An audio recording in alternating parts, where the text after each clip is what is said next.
Olá, aluno! Seja bem-vindo à disciplina Dificuldades de Aprendizagem. Eu sou Rejane Melo. O nosso tema é diferenças entre distúrbio cognitivo, transtornos e dificuldades de aprendizagem. E a nossa agenda é a seguinte: diferenças entre distúrbios, transtornos e dificuldades de aprendizagem. Sinais pedagógicos de problemas neurológicos. Os termos distúrbios, transtornos e dificuldades devem ser abordados e entendidos na intenção de que sejam compreendidos suas nuances e diferenciações, pois muitas vezes o professor ou os pais até entendem que o aluno ou criança passa por alguma dificuldade e tentam entendê-la de forma muito leiga, cometendo erros em diagnosticar algo que não condiz com a realidade e nem tampouco que ele tenha conhecimento aprofundado para isso.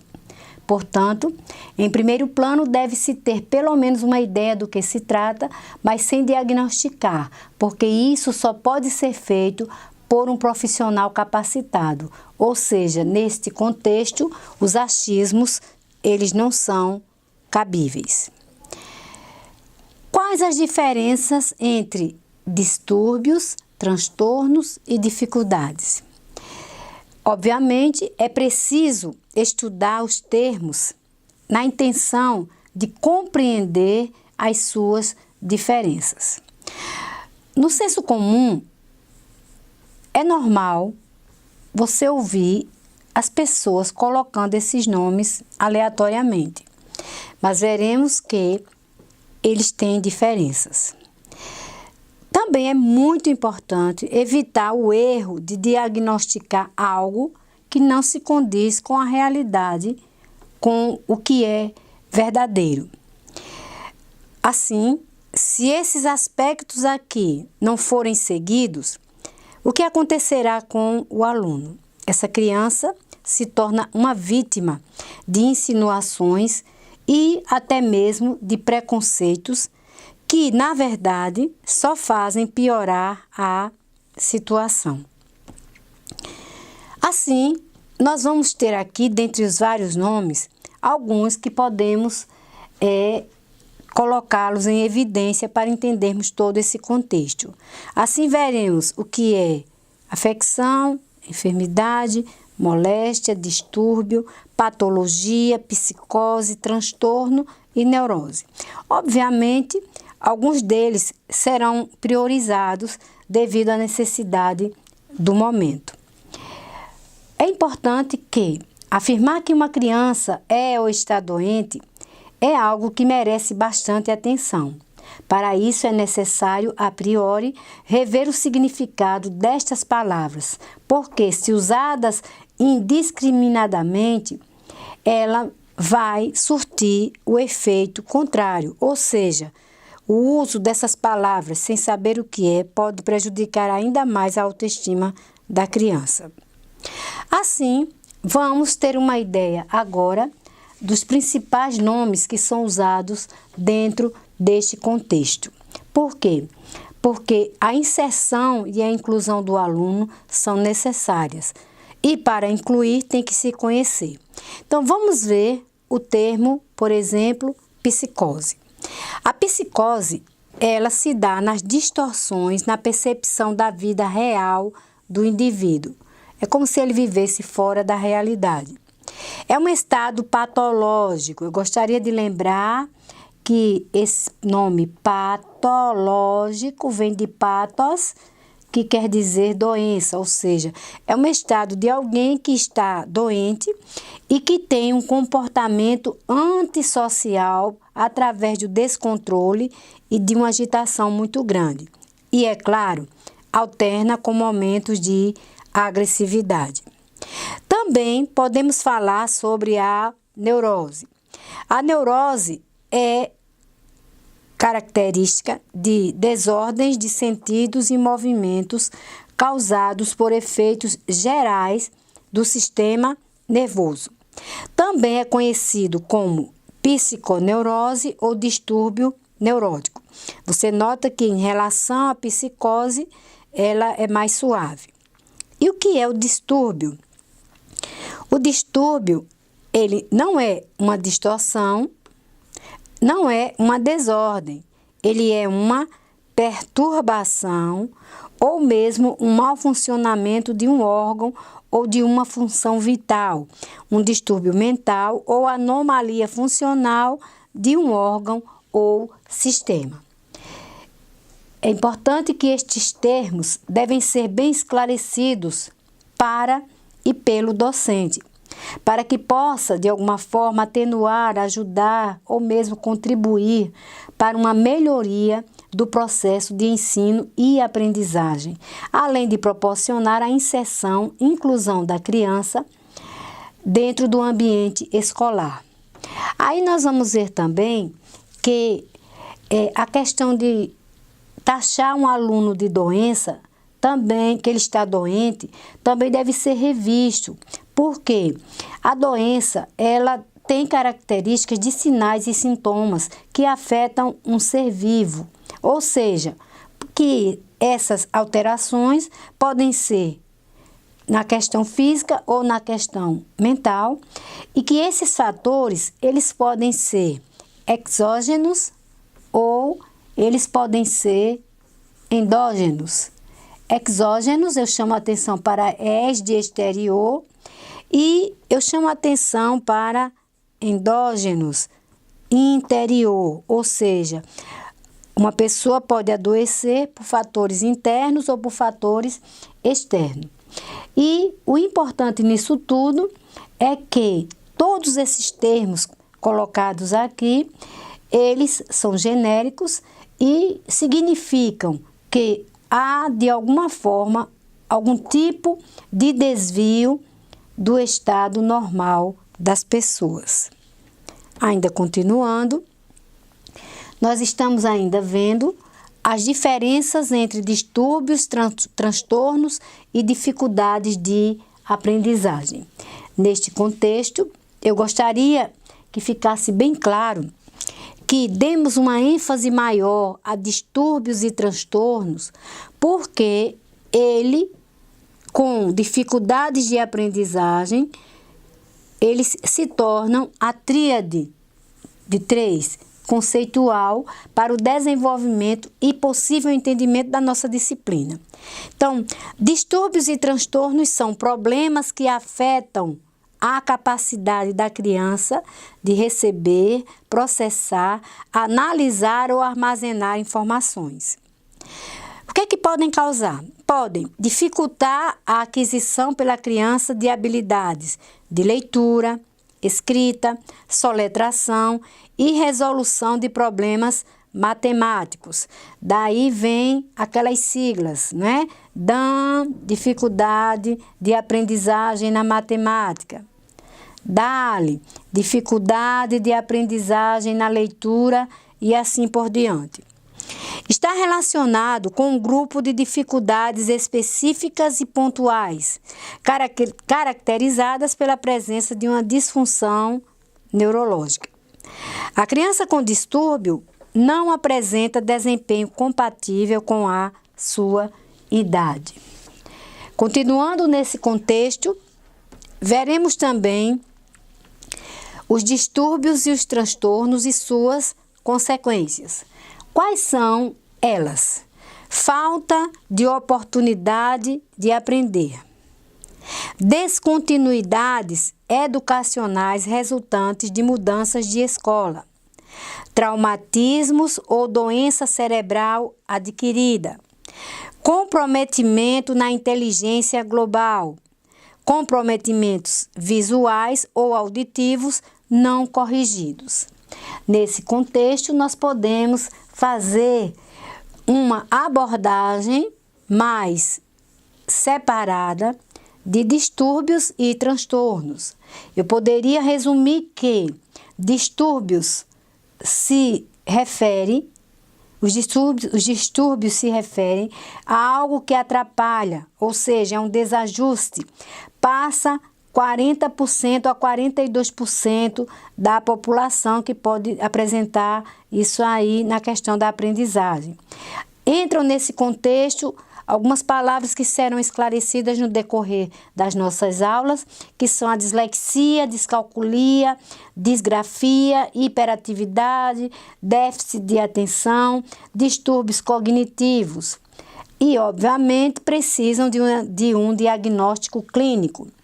Já os transtornos, eles estão no contexto de perturbação mental, desordem, confusão, inclusive vem do nome disorder, do inglês, devem ser tratados com medicamento e a origem dessa palavra transtorno, ela vem do latim, ou seja, a etimologia da palavra diz exatamente isso.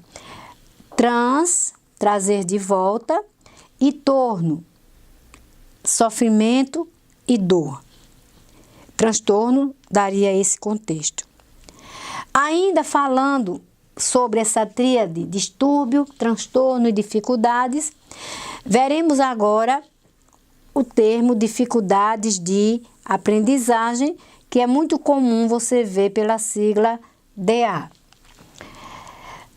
As dificuldades de aprendizagem são definidas com este termo geral e estão interligadas a grupo heterogêneo na manifestação de desordens que se especificam em significativas dificuldades na aquisição e utilização do raciocínio matemático, no auditivo, na fala, escrita, etc. Mas outras deficiências também podem aparecer no sensorial, mental, socioemocional, ou até mesmo as diferenças sociais e culturais, dentre outras. Neste contexto, a família tem um papel fundamental, o de apoiar sempre a criança, sem estigmatizá-la, mas apoiando-a e buscando ajuda com profissionais aptos para tratarem do ocorrido. Então, gente, é interessante que a família é primordial quando se trata no contexto das dificuldades de aprendizagem. Mas o que podemos inserir nessas dificuldades de aprendizagem? É um termo mais global, ou seja, mais geral. E, claro, abrangente com causas relacionadas ao sujeito que aprende, aos conteúdos pedagógicos, ao próprio professor, aos métodos de ensino, ao ambiente físico e social da escola. Então, você veja que esse item, ele é bastante abrangente. Caracteriza-se por quê? Por um funcionamento substancialmente abaixo do esperado, considerando-se a idade cronológica e o seu quociente intelectual. E, é claro, se tudo isso acontece, vai interferir significativamente no rendimento acadêmico e na vida cotidiana. Ainda falando sobre a família, é necessário que algumas famílias, elas às vezes manifestam sua decepção pelos maus resultados escolares de seus filhos. Outras podem se apresentar indiferentes pela dificuldade que a criança apresenta. Entretanto, o que se observa em comum a essas duas atitudes bem opostas é que ambas afetam o sujeito em sua totalidade, impedindo que ele cresça de forma natural e satisfatória. Por isso, é muito, mas muito interessante que se faça uma análise mais cuidadosa de todos que participam da vida da criança e com afetividade e compreensão,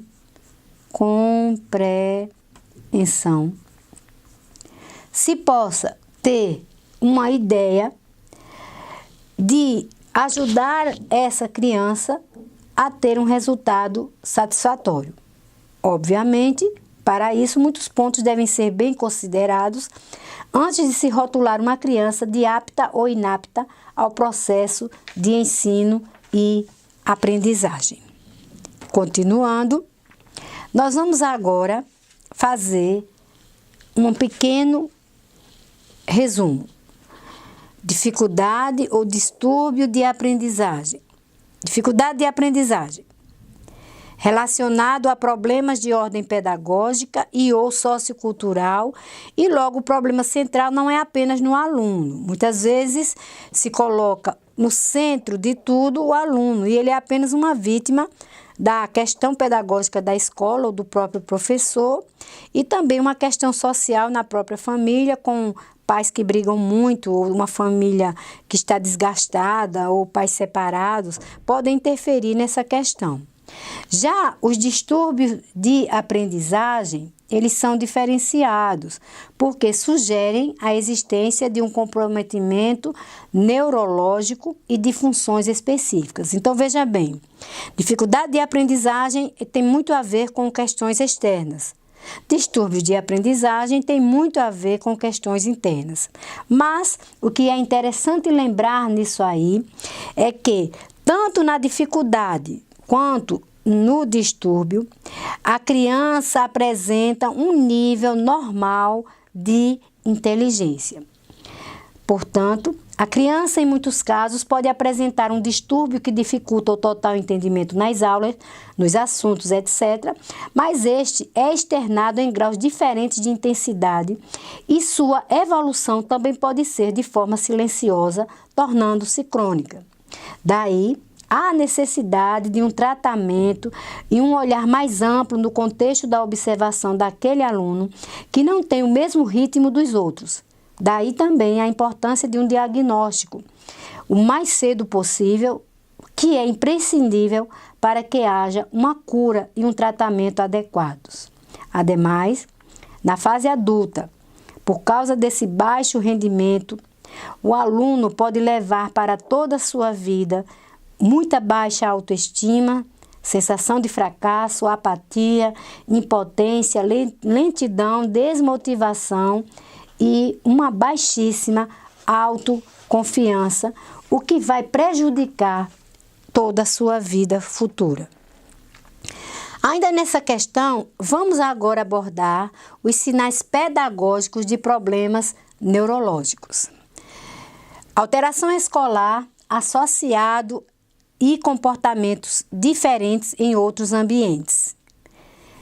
Dificuldades cognitivas relativas à aprendizagem, comportamentais, ou seja, o seu comportamento, emocionais, obviamente as emoções, semelhantes a outros membros até da própria família. Dificuldade em engrenar mesmo após ajustes pedagógicos. Gostaria de abrir aqui uns parênteses para que vocês notassem que muitas vezes a escola e o professor já tentou vários ajustes pedagógicos, mas mesmo assim aquele aluno não conseguiu evoluir no seu processo de ensino-aprendizagem. E, é claro, diferenças relevantes em relação a crianças da mesma idade e da mesma escola. Se seguiu um tempo se observando esse aluno, se observou também e se mudou a parte pedagógica, a forma, os exercícios, a forma de dar aula, mas mesmo assim está existindo uma diferença muito grande entre aquela criança com dificuldades de aprendizagem e também com as outras da mesma idade da sua sala. Então, diante do exposto, ter dificuldade ou não no processo de aprendizagem vai depender de muitos fatores. Quem nunca sentiu algum entrave numa determinada área? Quem nunca não se identificou com um professor ou uma área? Na verdade, o termo dificuldades de aprendizagem é bem longo e merece um olhar da escola e cuidadoso por parte da família, dos professores, da equipe gestora, da escola e por todos que têm algum contato com os que podem apresentar alguma manifestação de dificuldade. Embora seja um tema já bastante estudado e pesquisado, muitas dúvidas ainda pairam sobre ele.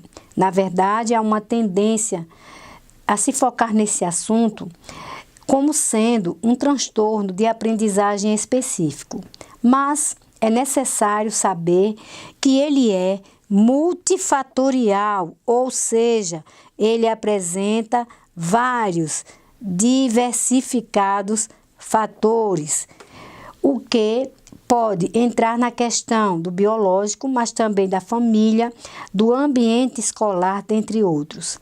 E tudo isso deve ser levado em consideração no momento do diagnóstico e de se dizer se é um transtorno, se é um distúrbio ou mesmo uma dificuldade de aprendizagem.